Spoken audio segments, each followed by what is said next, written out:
Okay, good morning, everyone. I want to thank you for joining our local impact grant application workshop. If you would be so kind as to turn your cameras on so we can see who we're talking to, we deeply appreciate that. If you have any questions, don't hesitate to ask. But before we get started, I just want to give you a brief overview of what we're doing. I'm Pastor Robinson. I chair the Local Development Council. As you might already know, that when MGM came into existence by law, a local development council had to be established to mitigate the impact of the casino on the immediate area. Now we've expanded our area to include. It goes out a little further, and if you take a look at the map, you can see clearly where these services are provided.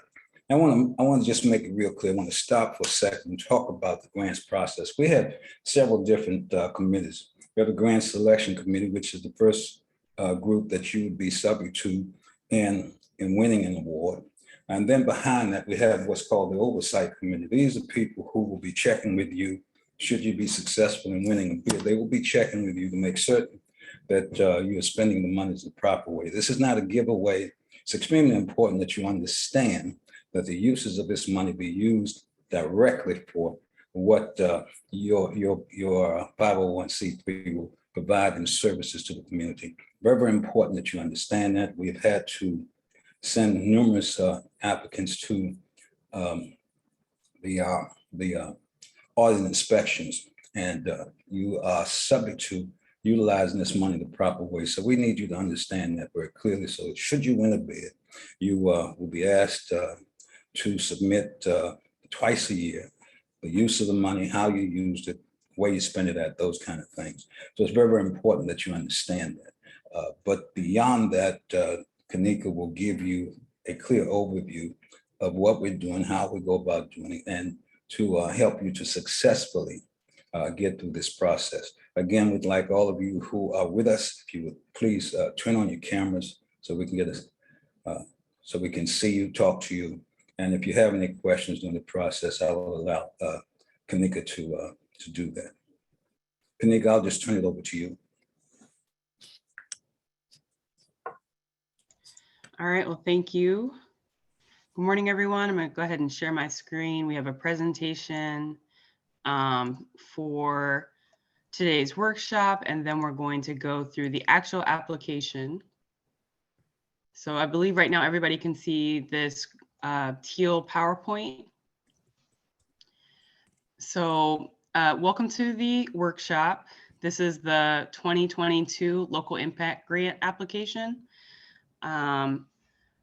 This year is a little different. Pastor Robinson already went through what is the Local Development Council and what is the grant, and kind of an overview of what you'll be subject to for if you were to receive an award.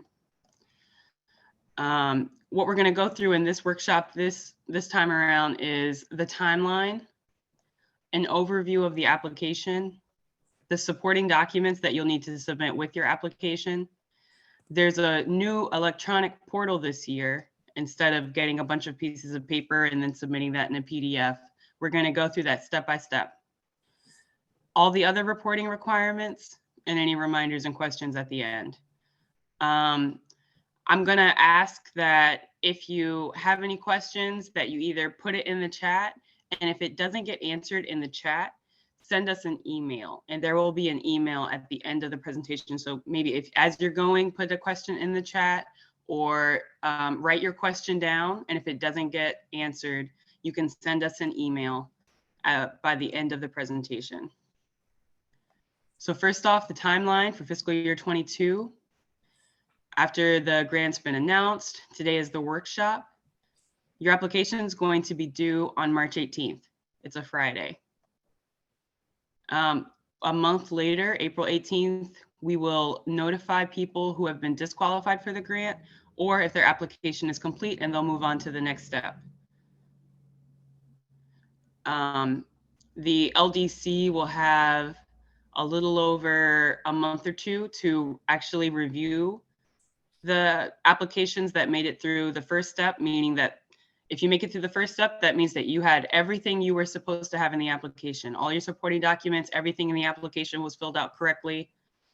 If you make it past that step, the LDC will have about 2 months to review your application and make their decision. At their meeting in June, they'll have a public vote to accept who's been awarded the grant and who hasn't.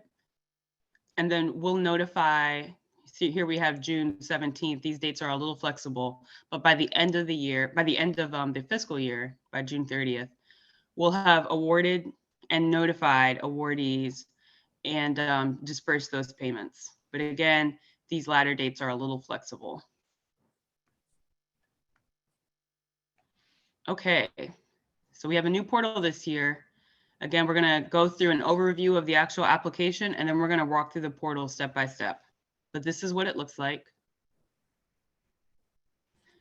Just an overview. The first section is going to be basic information about your organization, your address, you know, how many employees you have, things like that. The second section is going to be the specific program that you are asking funding for. Give us the name of that funding, give us the name of that program, how much funding you're requesting, how many people you look to serve, things like that. The third section will be what service category. There'll be a list of many service categories and you'll pick from one. So maybe you provide food or housing or some sort of service for people with disabilities. You'll choose from a list that will be provided for you. Section 4 it's kind of a hodgepodge. It has some miscellaneous questions there. Also, whether or not you've received awards from the county in the past, and it is from the county. So maybe you received something from the county executive's office or the county council, you would list that there. Section 5 is financial information. You'll provide organizational and programmatic budget information, and we'll go over that in more detail a little later. Section 6, you'll have a chance to write a detailed narrative about your program so that the LDC can really understand in detail what it is that you do, how you service folks, how you measure your success, maybe an example of how you've faced an obstacle and overcome that. That's where you'll get a chance to really tell your story. The biggest section is your supporting documents. I don't want to say biggest just because it's a lot of documents. We're going to go through each document in just a second for what you need to attach. And here in particular, this is where a lot of folks end up becoming disqualified. So 1, we're going to go through each document. And 2, if you have any questions, it is in your best interest to email before submitting. Not on the day of not the day the application is due, preferably not the day before, but really just go ahead, take a look at all the documents that you need to submit. Go ahead and check and make sure that you have those. Some of them, it kind of takes a while to bring together. Make sure that you have them in PDF form. That might mean that you need to go to Staples and use their scanner. This is what gets a lot of people in trouble. So the county needs to do our due diligence and making sure that we're awarding, public funds to organizations that can prove that they're on the up and up in many ways. And these documents is how we do that. Section 8 is our assurances that you will submit to. It's a lot of what Pastor Robinson was talking about earlier. We'll go through that list when we go through the application. And then finally, you'll submit your application. Specifically about Section 5, which is the financial information, you will download a template on the portal. You don't need to export from your accounting system your P&L or any sort of financial documents that come from your internal system. We will give you a template that you need to fill out for financial information, and you don't need to submit to us anything else. This template allows us to kind of compare organization by organization in the same way. We know that you're all different, but this template makes it easier for us to read. Okay. So now we're going to go over all of the supporting documents that are required and step by step. And then after that, we'll go through the actual electronic portal. All right. So The first one is the IRS exempt organization select check. You will go to this website, which is when we get to the portal, you'll see this link as well. You'll go to this website. You'll see something like this, a search engine like this, where you can choose your organization name and you'll type in your name, hit search, and your organization should pop up. Then you'll click on your organization. And what you'll see is a list of what you should see is a list of every year that you submitted your taxes, filed your taxes with the IRS, the organization's taxes with the IRS. So if you tell us that you've submitted a 2020 tax return, 990 to the IRS, but when you run this, you don't see that there, we have no way to verify that you actually sent that in. You could be sending us a PDF that maybe you intended to send to the IRS, but it didn't actually get there. So this is how we verify that. Again, you'll search your organization name. They also have another way to do it. You can choose this drop down and do it by tax ID. Search, your organization will pop up. You will click on that, and then you'll see a list of every year. You should see 2020, 2019, 2018. You should see a list of every year that you submitted a 990 to the IRS. And let me just go back to that. We understand that some organizations are small enough that maybe you just submit a 990N. A 990N will show up here. So we should, and from our understanding, not from our understanding, but to apply for this grant, you do need to even submit a 990N, even if, we understand that that threshold is below $50,000. Even then, you need to be submitting a 990N in order to get public funds. All right, the next piece of supporting documentation you'll need is your IRS tax determination letter. So this is a letter that when you first became a nonprofit, you needed to file something with the IRS to say, I am a 501c3, I'm a nonprofit, I'm exempt from taxes. And this is a letter that you will receive from the IRS. And it should look like this. Sometimes people send, so you will have to kind of read carefully to make sure that you're sending the right letter, because sometimes people send a letter where the IRS is giving us your tax ID number.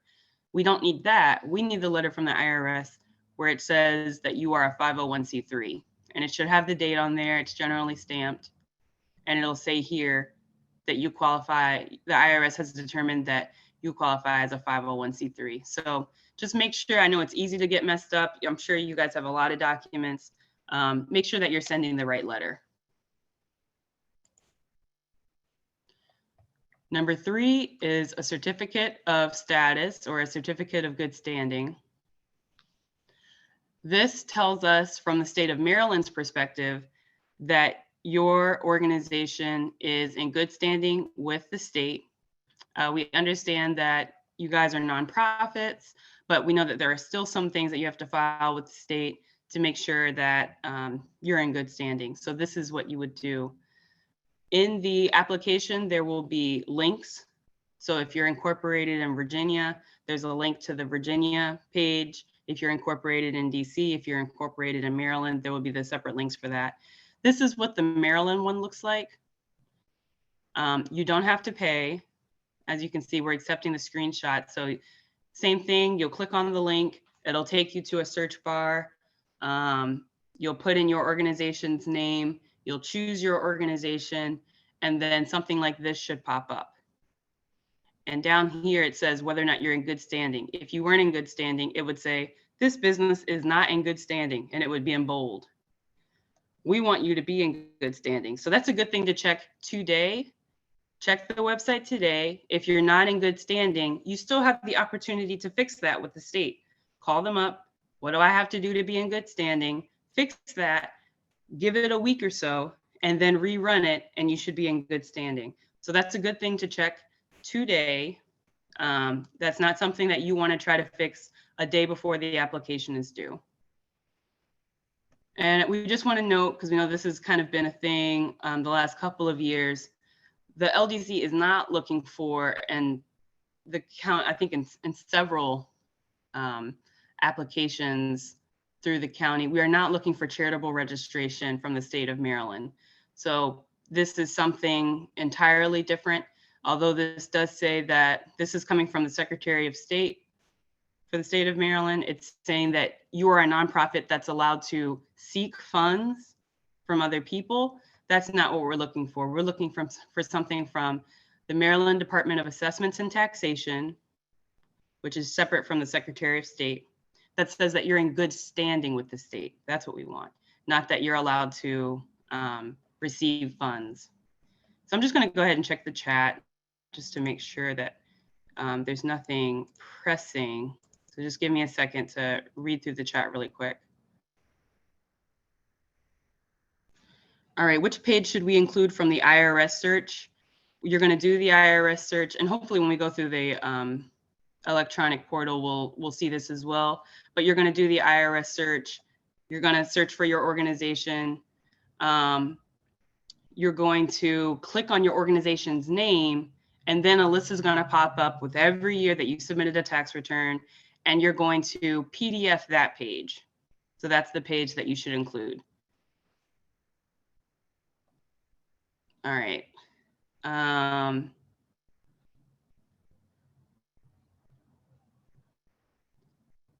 So about amending the application after submitting it. No, you won't be able to amend it in the portal. So one, just double check it before you submit it. You've got a couple of weeks. But if you do realize that you've made a mistake, send an email to the email that you'll see at the end of this presentation. But for the most part, no. So please double check what you're doing right now. We're on kind of a tight deadline, so we don't really have time for a lot of back and forth with one applicant. All right, so another question is for section 6, should we provide information about programming as a whole or our programming specific to Prince George's County?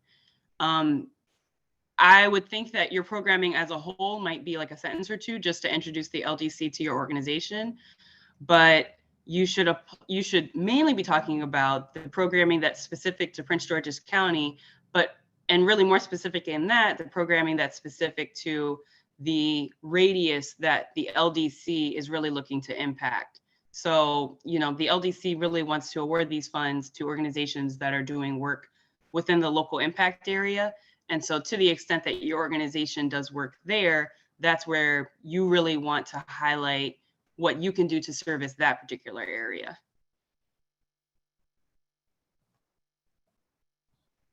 Okay, if someone's asking, they've applied for the grant before, is there any way to see what error was made at that time so they won't make the same? Sure, send an email and we can try to look that up. We can try to do that.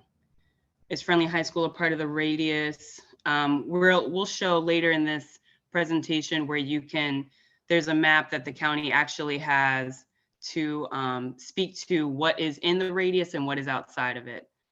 And then someone else is asking if a letter of support is needed if your office is in close proximity of the local impact area. A letter of support is needed, period. So it doesn't matter exactly where you are, you need the letter of support. All right, last one, and then I'm gonna move on with the presentation. As a partner with a high school within the Prince George's County system, would the high school itself qualify as an organization that can provide a letter of support on behalf of can a high school apply for the grant? Yes. If the question is, can a high school apply for the LDC grant? Yes, a high school can. Because I believe a PTSA has applied for the grant before. Would the high school qualify as an organization that can provide a letter of support on your behalf? Yes. Yes, a high school can do that. You're servicing kids within the local impact area, and the high school can speak to that for you, yes. All right, I'm gonna try to get back to the chat a little later. And just to define the radius, I'm just gonna go back to the top. So the local impact area for the most part is the area around MGM. And just recently that's been expanded. It used to be about 3 miles out. So it was around here. But until very recently, it was just expanded out a little further. I believe this radius is now 6 miles. And so you see within this circle is the new local impact area. And I know, everybody's not kind of spatially to be able to say, oh, my organization is right here. So yes, oops. But the county does have a map where you can put in your address and see if your address falls within the address of your organization or the address of where you provide services, and see if where you are falls within the radius. And as you can see, you also need a letter of support, which we'll also get to, and you can make sure that that organization, like a lot of times people will have a letter of support from a church or a school, and you can put in the address of that organization and make sure that they fall within the radius. So that's an option that you have, and we'll look at that in just a second.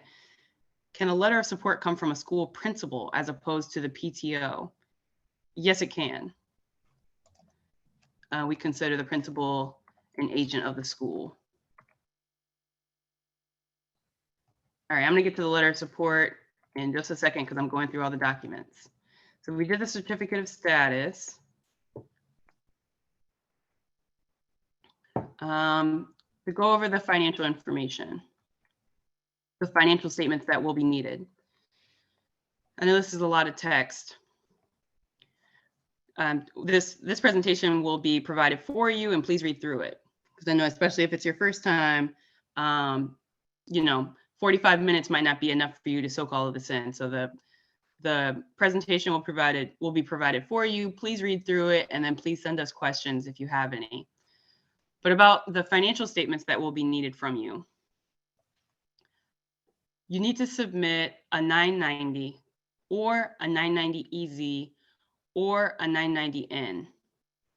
The LDC will accept a 990N. I know that's a little different from other awarding entities from the county. We need your most recent 990. So it shouldn't be the case that anybody's submitting a 2018 990. It's 2022. Tax season's almost finished. I think 2020, when we say most recent, 2020, 2019, 2020 is about it. Because we know that some fiscal years and the way that people have their taxes done, 2020 might be too soon, but 2019 is what we consider the most recent. Here you see some some information that's coming from, as far as like dependent on when your fiscal year ends, which is information that you provide to us, when you need to have submitted your 990 according to the IRS. So you can read through that. You'll have to adjust it to fit to your organization's fiscal year. You see that there's like 5 months, the 15th 5 months from when your fiscal year ends, you need to have submitted your 990 to the IRS. We expect you to be abiding by that. If you, in lieu of submitting financial statements, you can also submit audited by a CPA a financial report. And I feel like I might be using that word wrong. Audited financial statements, but audited by a CPA. And again, it must be your most recently filed. So we're not expecting, in the year 2022, we're not expecting to see anything from 2018. If you have any questions about this, because this is one where a lot of people end up kind of missing out, please email. It is so much better to email than to guess and to get it wrong. Okay, the letter of support. So here's the link to the radius map. I'll look at that in a second. You need to include one letter of support with an original signature, ink, wet signature, from a community group, PTA, PTO, or church, some sort of community organization within the radius that just kind of witnesses to your work in the community. If necessary, provide a copy of a signed MOU with a party. So if you are getting a letter from a Prince George's County Public School, then, and meaning that you do work in that school, we understand that you also must have an MOU with that school in order to do work there. So you'll need to provide that as well. Again, if there are any questions about that, it's always better to ask. I'm gonna go ahead and click on this link, and it came over here. So I'm gonna bring it over here to share with you guys. So I think everybody can see, I just clicked on the link. And again, you'll have access to this presentation, meaning you'll have access to the link. You see this, this pop-up will give you some information on how this map works. You see here, the MGM area is at the center, and then we've got 6 miles, a 6-mile radius from there to show what is inside the local impact area. And of course, we're only looking at within Prince George's County. So we're not really concerned about Alexandria. You would put an address in here. So let's say I do work at, I think Oxon Hill High. I think I know that address by heart. Not by heart, I just looked it up. You would look up Oxon Hill High's address. Oh, there it is. Search, it takes you to it. Say, okay, it's within the local impact area. Now you know. If you go to look up an address, let me think of a physical address. If you go to look up an address, okay, I know that's an address, but it's in Largo. It doesn't even pop up. So if you go to look up an address and it doesn't give you the drop-down option to click on it, it's not within the local impact area. This is in Largo. So it's not even showing up. That's how you know. If it's in the local impact area, you'll get a drop-down. Again, if you have any questions about that, the PowerPoint has 2 screenshots with the local impact area radius in it. And you can use this link to look up your address, and you can always email and ask. All right, let's get out of that. So another quick list of all the supporting documentation. Most of this is pretty straightforward, and a lot of folks don't have trouble with, so that's good. A copy of your organization's mission statement. So you're literally just gonna copy and paste, probably from your website or somewhere where you have that information. Copy and paste it into a new sheet of paper. And that's your organization's mission statement. Excuse me. It's always a good idea to put maybe your organization's name at the top, just to make sure that all those documents don't get confused. A list of your board of directors or trustees. If you are asking for funding support for a position, you need to include a job description for that position. So if you are looking for $10,000 for a social media manager, you have to include a job description for a social media manager. If you're looking for $300 for a youth development associate, you need to provide a job description for a youth development associate. The LDC is looking for a written conflict of interest policy, the IRS form W-9 signed, and it should have your tax ID on it. And you can get that, although the link will be in the application, you can also get that just Googling IRS form W-9. It'll bring up a blank one. You download or print it, fill it out, and you're good to go.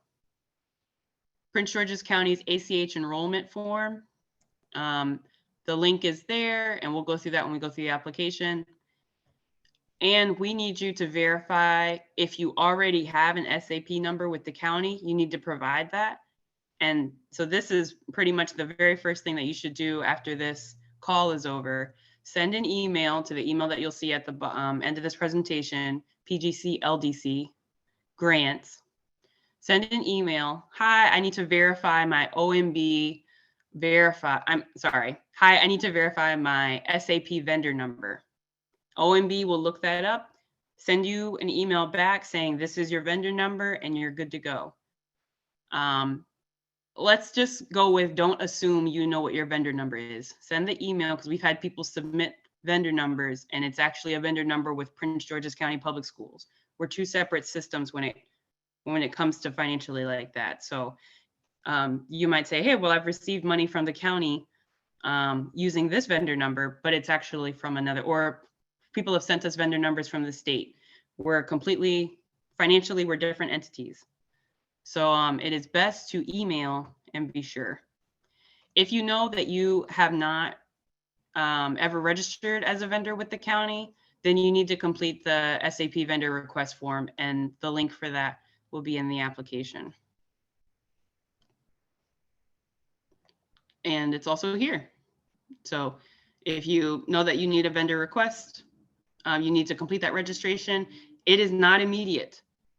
So, and this, the office that processes the vendors registrations, they are separate from the LDC. So if you know that you need to do this, you need to do this immediately, because this isn't a, I'm going to click a registration and get a number out immediately. That's not how it works. If you know that you need a vendor number, this is something that needs to be completed this week to make sure that you have time to get that vendor number from the office that processes these registrations to submit with your application that's due on March 18th. It is not in your best interest to wait till the last minute to do this and then think that you can rush the office that processes this because it needs to work on your timeline. So these are just, there's a list of things that need to be done because there are other people who have to work on them. And so you need to make sure that you are giving them time to do the work that they normally do. All right, reporting requirements.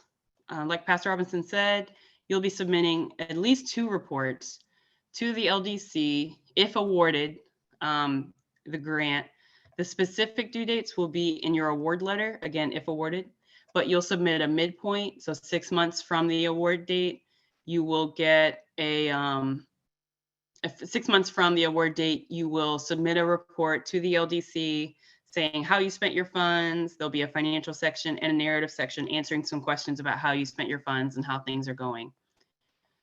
We will have a new reporting template in 2022. So I know there was a reporting template for 2021. It will be new in 2022.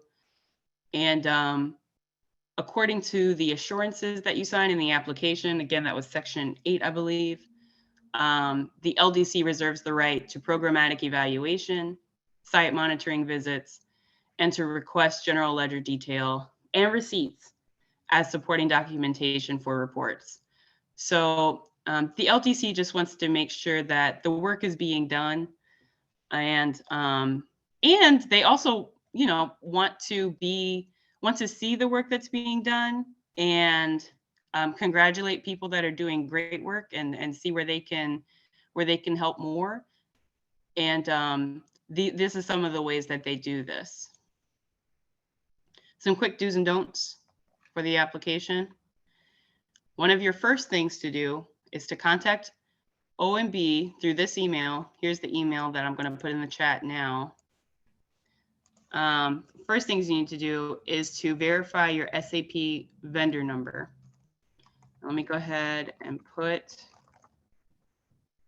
the email that if you have any questions, email this email and we will try to get back to you. I know last year, or just a couple of months ago, we were a little slow getting back to folks, but we plan to be on it over the next couple of weeks because we know this application is going to be due. But there's the email if you have any questions. Follow the instructions. And if you have any questions about that, email. Proofread your proposal. Present realistic grant budgets.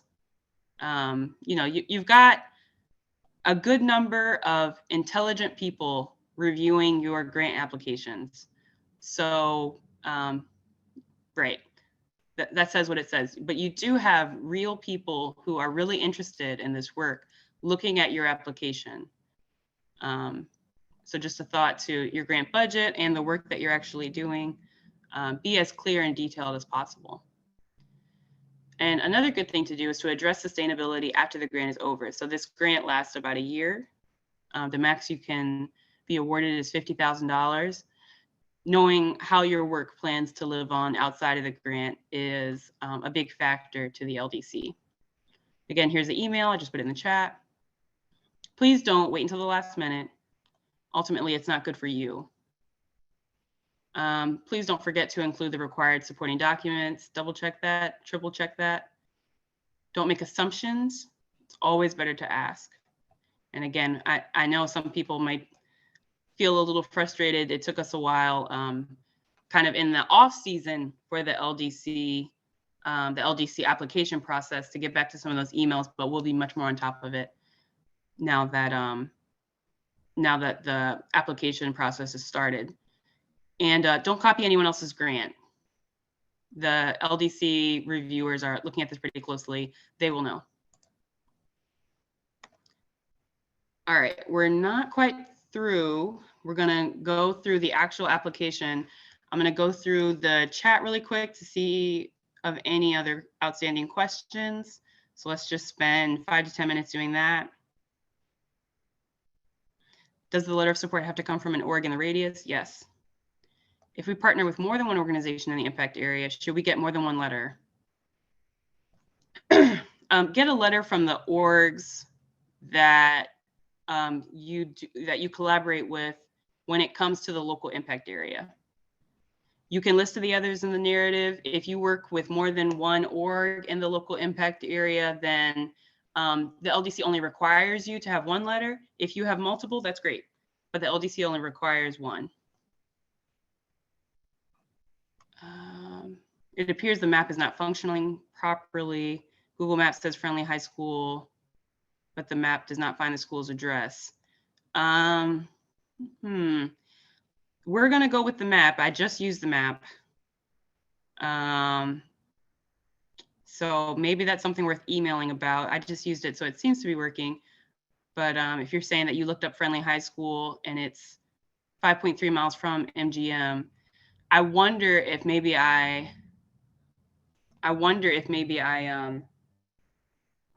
maybe the radius is 3 miles from MGM. And so the whole diameter is 6 miles, and that's the local impact area. Maybe I misspoke somewhere, but feel free to email and we can figure that out. Hey, Kanika. Yes. Hey, Kanika. So I just used the map just now. Friendly's address does come up, but you need to spell out the word road. You can't abbreviate any of the words, and we'll make sure that that instruction is included on the splash page. Thank you so much. All right. Will this presentation be available? Yes. I saw a note in the bottom of the IRS site that it hasn't been updated since 2020, meaning the 2020 filing isn't listed, correct? When you saw a note that it hasn't been updated since 2020, I think that's probably the text. The text that you were reading may not have been updated since 2020, because we've looked up organizations and seen later. Yeah, it's the portal that you're searching in gets updated much more regularly than that. So I think that might be just a misinterpretation of what that date at the bottom of the IRS website may mean. If an organization has completed their 990 EZ, but it is not listing on the IRS, will a sign be acceptable? Yes, you can just send in your signed 990 EZ.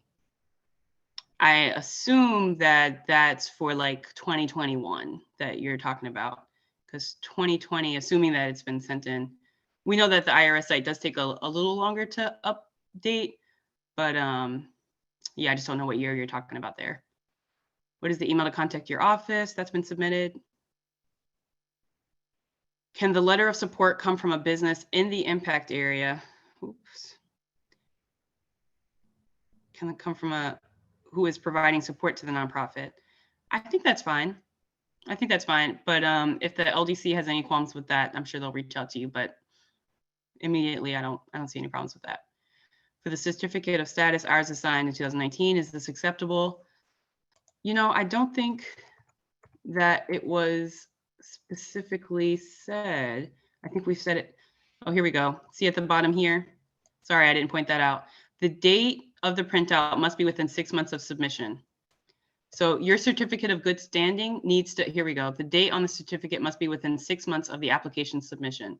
So if the application's due March 18th, 6 months before then, I guess the latest would be October-ish, that you can submit a good standing. So if you send us a good standing from August 2021, it doesn't count because it's older than 6 months.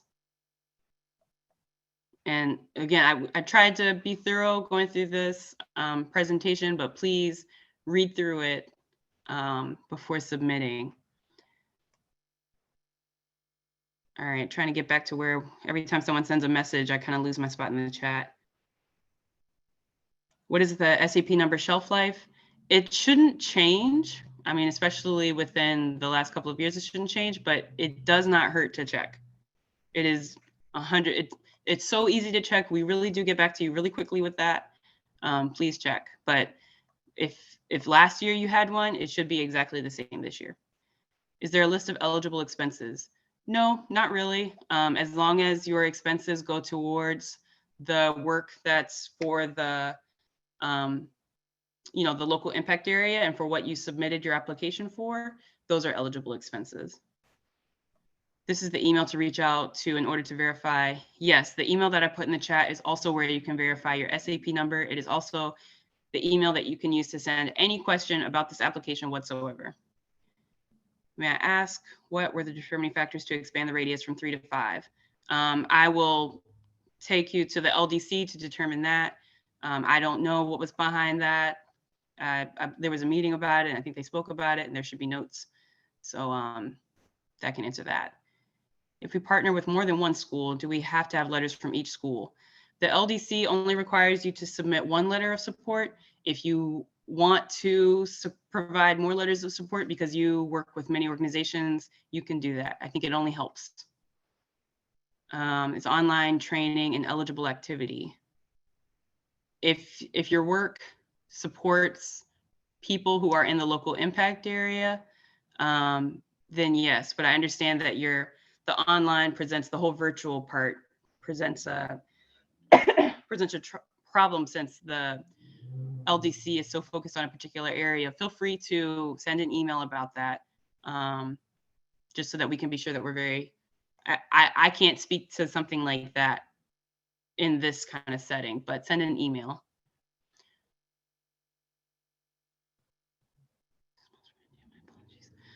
So this question is about, does your organization have to be directly in the local impact area?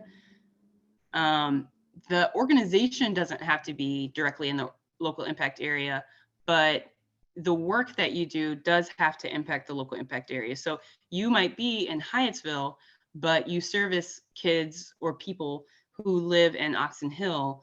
And that's something that you would spell out in your narrative. That's something that you would have your letter of support to kind of back that up.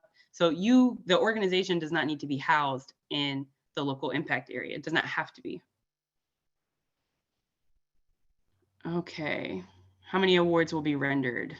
I don't know if we have a direct number on that right now. But with a pending IRS exemption status, can we work with a sponsor while waiting for the IRS? Send a letter about that.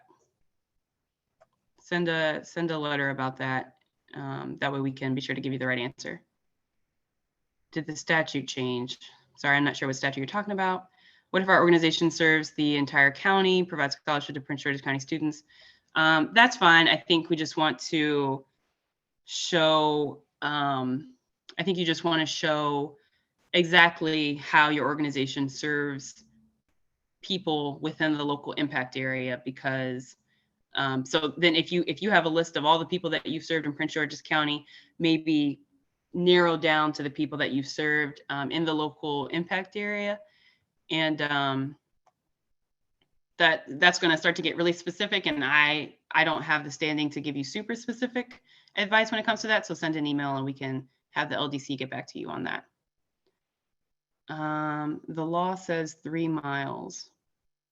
Okay, Miss Sweat, if you have anything super specific to ask about that radius, please send an email and that'll get answered. Nothing come up when you hit the financial form link. Okay, I think you might be talking about the application, so we'll get to that soon. Ryan, or Pastor Robinson, can someone clarify, because I might have misspoke, when it came to, is it a 3-mile radius or is it a 6-mile radius? I can clarify. I can clarify. So the state statute creating the LDC, which is Title 9, Subtitle 1A, Video Lottery Terminals, it's a Section 9 1A-31, does not specifically indicate how big a local impact area needs to be. The local government is, and the local development council rather, is tasked with determining how wide the local impact area needs to be. So before, the local impact area was decided by the LDC to be 3 miles. And recently, given the scarcity of some nonprofits who are applying for these grants, the LDC decided to expand the radius to 6 miles, partially because if you look at our radius map, about half of the large circle there spills into the river and spills into Northern Virginia, which would not be eligible for the impact area. So to make up for what the radius would be if we were, if say the radius was in the middle of Prince George's County, we expanded the radius to be 6 miles to account for more land mass in Prince George's County. So more local residents could be eligible for the grant. And so more potential applicants could be eligible as well. So that is why it was expanded to 6, and that was at the discretion of the local development council. Thank you, Ryan. So we're going to do this for about 5 more minutes, and then any other questions that folks have, they can send an email and that will get answered. This presentation will be shared, so you will have access to it. Should the budget reflect the entire budget or the program budget for the $50,000? So the organizational budget that you'll submit will be your entire organization. Your organization might do 4 programs, and only one of these programs is what you're requesting funding for because it impacts the local impact area specifically. You will submit your entire organizational budget, and then you'll submit a program budget just for the program that serves the local impact area and that you're seeking funding for. That program budget will be not just the $50,000, unless you're starting a brand new program just for this grant, which that's a strategy. But the program budget that you will submit will be the revenue and expenses that are just for that program that serves the local impact area that you are also requesting funding for. So we don't want you to submit a $50,000 budget that just shows how you plan to spend the money for the grant. We want to see the program spending that you do for that program, and how exactly money is being spent for that program. Do you have a range of how many awards? I think it's really at the LDC's discretion. Do you need an MOU from each school that you work with? You need a letter of support from at least one organization. If that is a school, then you should have an MOU with it from at least one. If you work with many schools and you want to get a letter of support from all of those schools, then you would need an MOU from all of those schools. Can your organization write the support letter since they are in Prince George's County? Your organization. I guess if you're asking if your own organization can provide your own letter of support, no, I'm not sure how to interpret that. All right. % volunteer for your purposes are volunteers, employees. Are volunteers employees?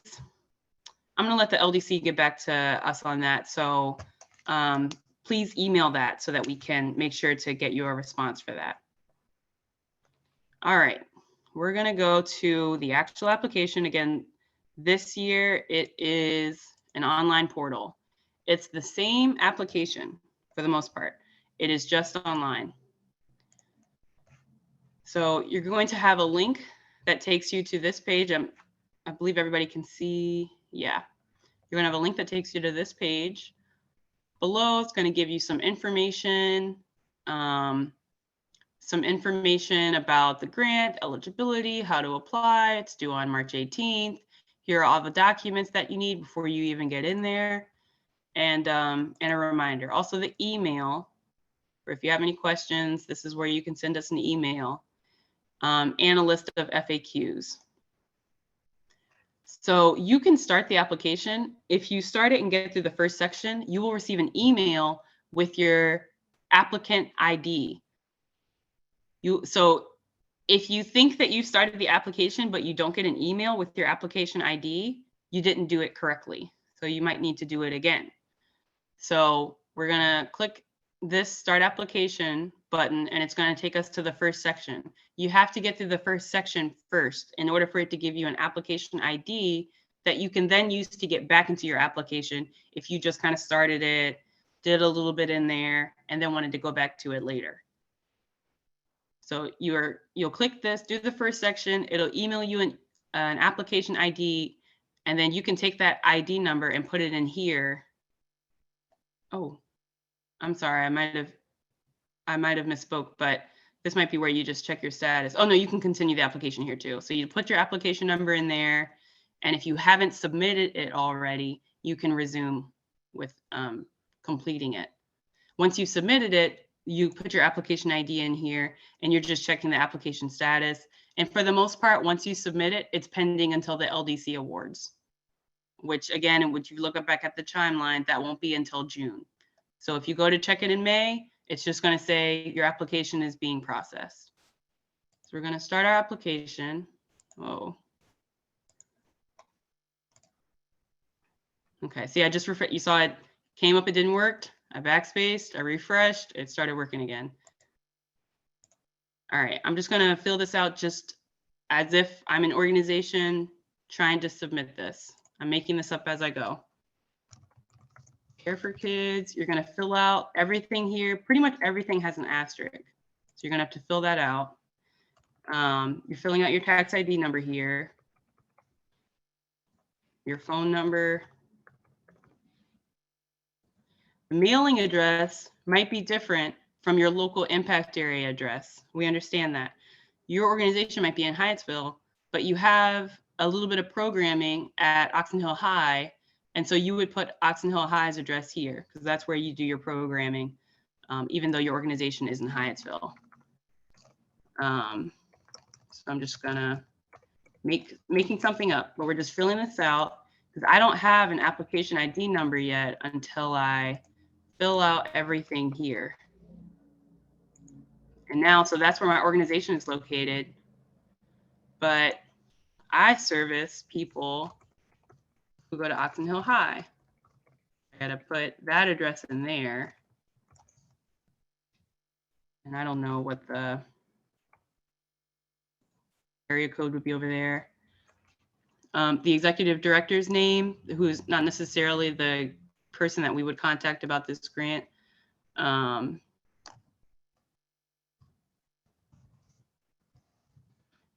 then maybe I'm the one who's the grant manager actually submitting this. Let's say, oops. You got to make sure that you spell all these things correctly because we'll be pulling from this to then send you an email or to call you about this grant application. So if your email is wrong or has a typo, which happens, we won't know how to contact you because before you would send an email to us to submit your application. So even if you put your email wrong on the application, we still had a record of what your email was. You have to type it in correctly this time. Otherwise, we have no way to contact you. So we're just filling out. We understand that, you know, if you have a website, use that.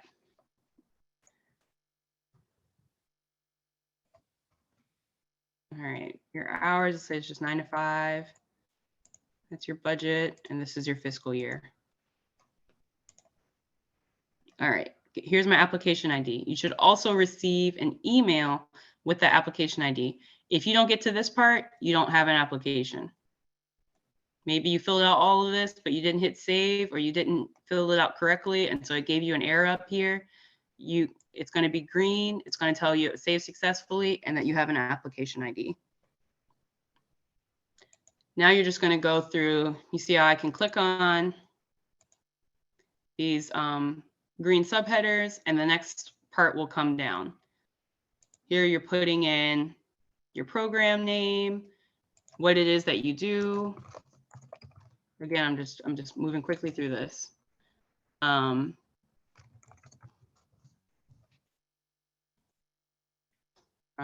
Requesting the entire amount. Remember, please fill this out. We've had people forget to fill out exactly how much they're requesting, and I can't guess. I can't guess how much you're requesting. How many people you plan to serve. The LDC term dates are the fiscal year for the LDC, but you might plan to spend your entire $50,000 over just the next kind of 4 months. So we want to be able to specify that. The type of funding requesting. Okay, so it's program funding. And Ryan, I'm sorry, I might need a little help with this because I kind of deal with a lot of grants and I get mixed up a little bit on how each grantor is defining this different.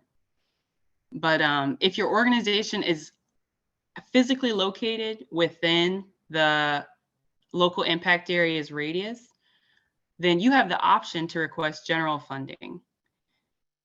If your organization is physically located outside of the radius, but you do service people within the radius, then you would use program funding because your program happens within the radius, even though you yourself are not located within the radius. Ryan, if hopefully you don't have to correct that, but if you have anything to add that might clarify that, that would be helpful. That sounds correct. And also looks like we have a typo on the application. Well, we will adjust that to make sure it says 6 miles. Thank you. So you're just going to go through and answer all these questions here. If you have any questions about any of how to answer any of these questions because your program is specific in some way that you feel like the question isn't allowing you to address, feel free to email and we'll figure that out. So you see every time that you go to fill this out, there's a save at the end of that section. Make sure you hit that. You'll just read these questions, answer them as you see fit.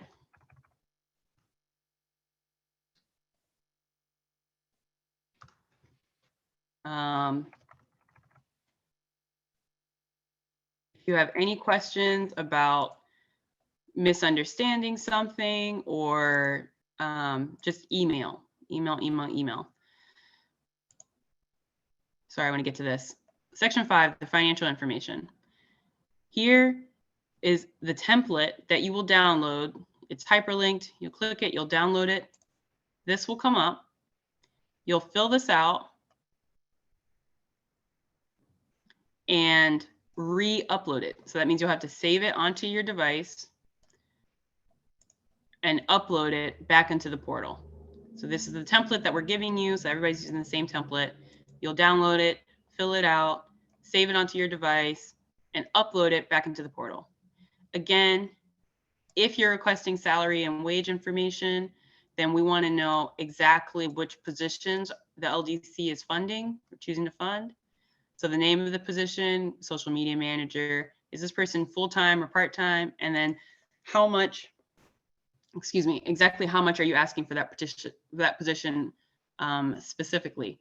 Altogether, let's say you ask for 3 positions and one is $10,000 and 2 are $5,000. Altogether $20,000. It should say $20,000 here. These should match. Okay, and again, like we said before, the first page is your organization's financial information. So it's your whole organization up here. And then down here is just the project that you're asking us about. So your organization might have 4 different programs that it runs. Only one of them is within the local impact area. And so that's the one that you're asking for funding for. You would do the financial information specific to that program. And hopefully, I think for a lot of nonprofits, this is the case, but hopefully your accounting kind of already is set up to divide those programs in that way. Okay. So you would upload that here, choose file, upload and save. In the narrative section right here, it's asking you to open up a Word doc. Here are the formatting directions right there, and to answer these questions. Justification, program description. Please be as detailed as possible. This is pretty much your chance to tell the LDC what you do, how helpful you are in the local impact area, and to make your case. So please be as detailed as possible. We do ask to keep it to 3 pages, but that just means that you have to be succinct. No copying and pasting from your website. It really means that you kind of have to get straight to the point. Here are the supporting documents. Like we said, so we spent some time going through all of those supporting documents that you would need. Here they are, one by one. So that means that if you have a piece of paper that is your IRS tax determination letter, you've got to PDF it, save it to your device, and so that you can upload it here. Please make sure that you're putting the right thing in the right section. Your IRS select check. So like here's the website. You can go by your tax ID number or your organization name. I don't want to use an organization. Let me just do a big one.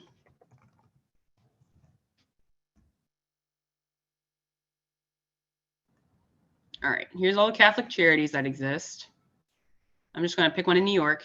You choose, most of you, you're only going to see one here because your name is probably pretty unique. If if there are other organizations with your name, you'll choose the one that is you. Let's go to this one.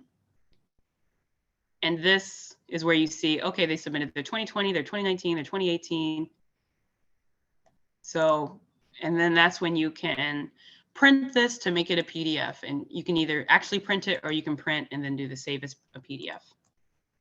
So that's how the links, if there's a link for you needing to go somewhere else, it's right in the application. Again, here's Maryland. We'll just go to that.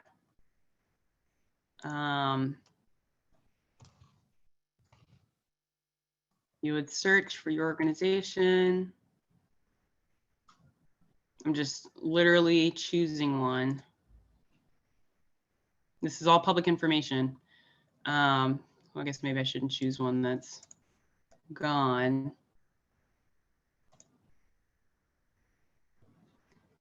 This business is in good standing. That's what we're looking for. So you would get to this page and again, save it as a PDF.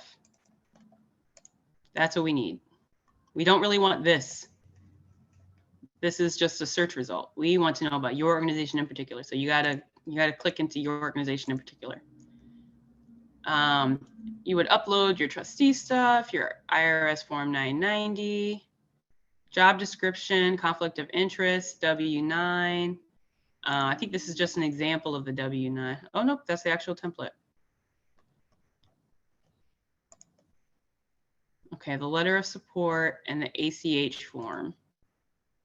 That's an example of what it will look like. I think this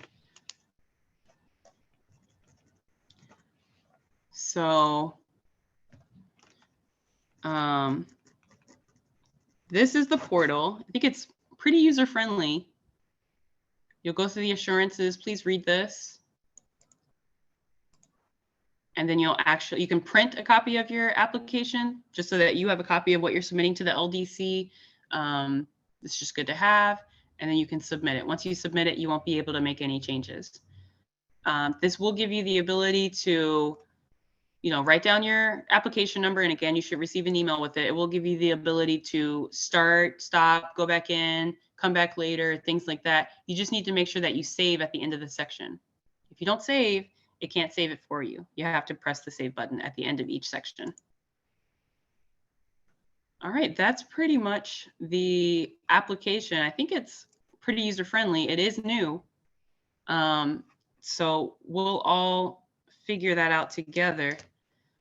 I'm gonna go back to the chat. It's 11:04. I'm gonna go back to the chat and see what questions we might have. And again, if we don't get to all your questions in the chat, please send us an email. The first page of the application asks for the number of employees. Okay, the volunteer thing we said to send an email about. The local impact address should be, this question is, if you're incorporated in DC but service within the local impact area, then you would, when it comes to, for your mailing address, it's DC. When it comes to the local impact area, yes, you'll use an address that's within the local impact area.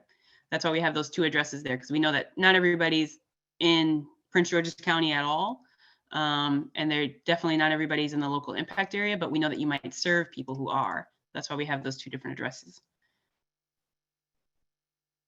No, there's not a PDF or a list of questions available outside of the portal. So you will have to, and you know, if you just want to get an idea of what all the questions are, you can just start like a dummy application that you don't plan to submit.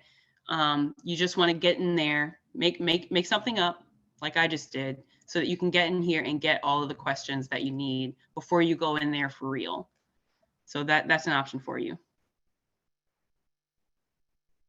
Do all impact grant funds have to be spent within the 6 mile radius? Yes, meaning that any money that you spend using this grant has to be for programming that happens within the radius. Meaning you have to be serving people within the radius. You might serve people in the radius and outside of the radius, but you need to be able to track your funds that you spend from the LDC and exactly how it impacts the radius. That's very important. That's a big part of what the LDC will be watching for. Okay. The PowerPoint will be emailed out. Sorry, I'm having trouble trying to, as people are typing in questions, the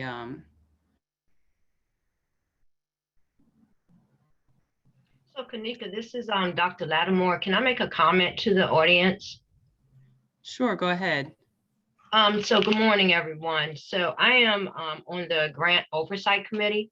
And one of the issues that we looked at last year that Takesha Walker and I came up with, a lot of the information grantees didn't directly address.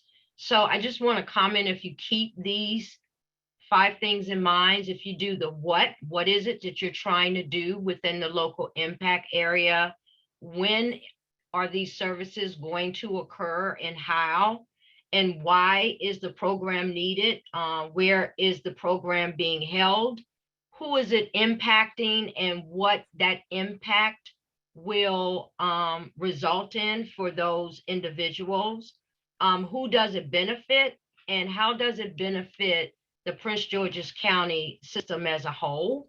If you want to use some type of scholarly research or articles to support what you're doing, we would highly recommend that. So if you just keep the 5 W's in mind when you're doing your proposal, I think pretty much you will cover a lot of things. And in your budget, we always, want to know detailed budget. We don't want to see it at a high level. If you just say, a van for X amount and Z, well, estimate the gas for that and things of that nature. So it really helps us to look at these applications and address some of the shortcomings.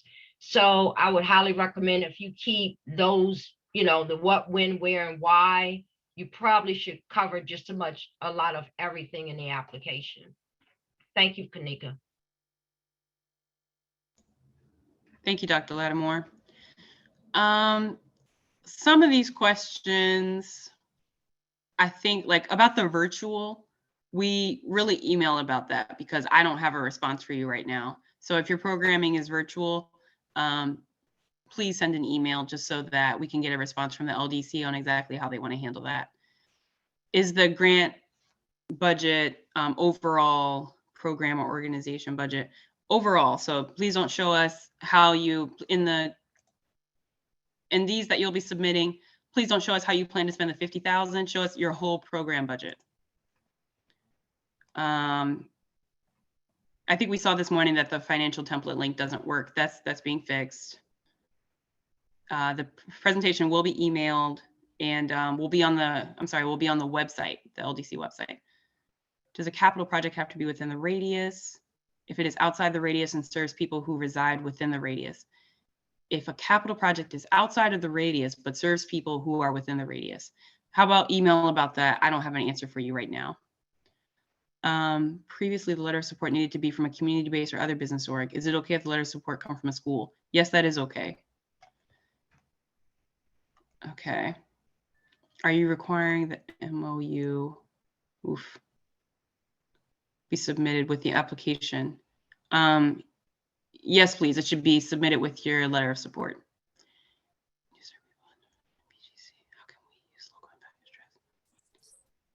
Okay, so if you serve people in Prince George's County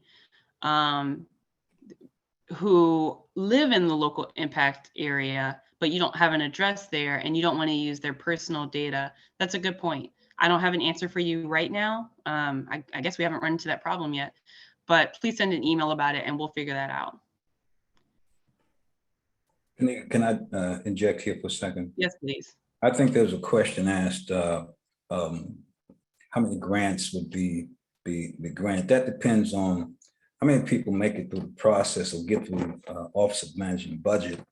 And then, of course, the types of needs that we have. We have just instituted over this last year, and we're not complete yet, but a needs assessment committee to determine most of what we were receiving were organizations who were kind of dictating what they wanted to do in the impact area versus what we want to see in the impact area. So we're still working with that, but that's a part of the process. So last year, we had 78 people online, and only I think it was 15 of them made it through the process.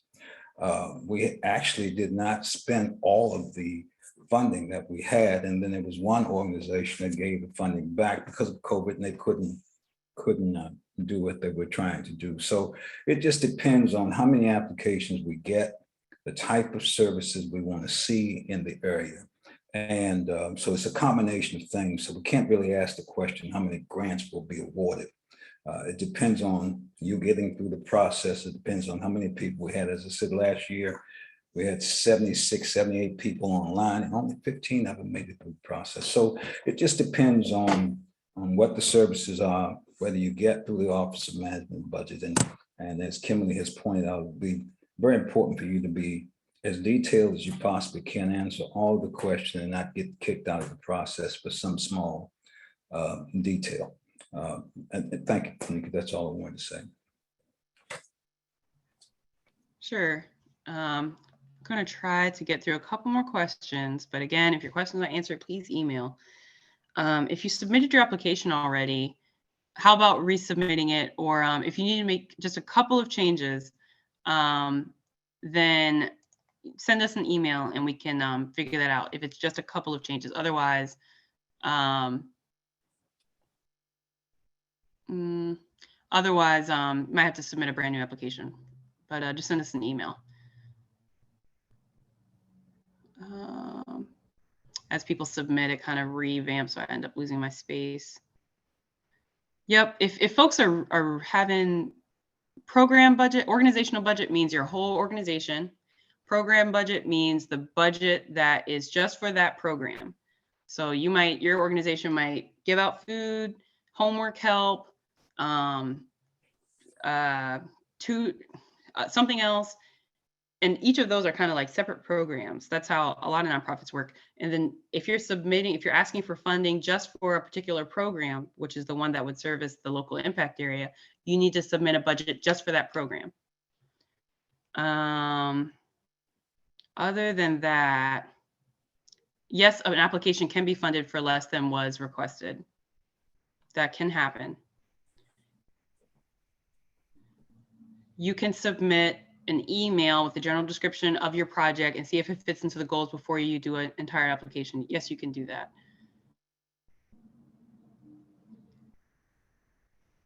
I don't have an answer for how you would know what the committee wants to happen in the area. I don't have an answer for that right now. I don't know, Pastor Robinson, if you want to try to respond to that. Well, not really. I've read that. Not really. Again, we are still, we just started this needs assessment in the area. Then we want to kind of look at nonprofit organizations to see what they provide and hopefully perhaps come up with some conclusion as to whether it's something we want to see in the community. But we have not come up with an answer for that yet. We don't have a report on the needs assessment committee at this point. So we'll have to kind of go with the submissions that we see and what we think are important to the community. Okay, and last one, if you don't work with a specific organization, for example, feeding the unhoused.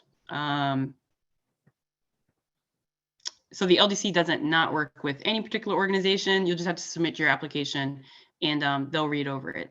So some of the questions were a little repetitive. So we'll allow folks to send an email if you feel like your question wasn't addressed, but definitely read over the presentation thoroughly.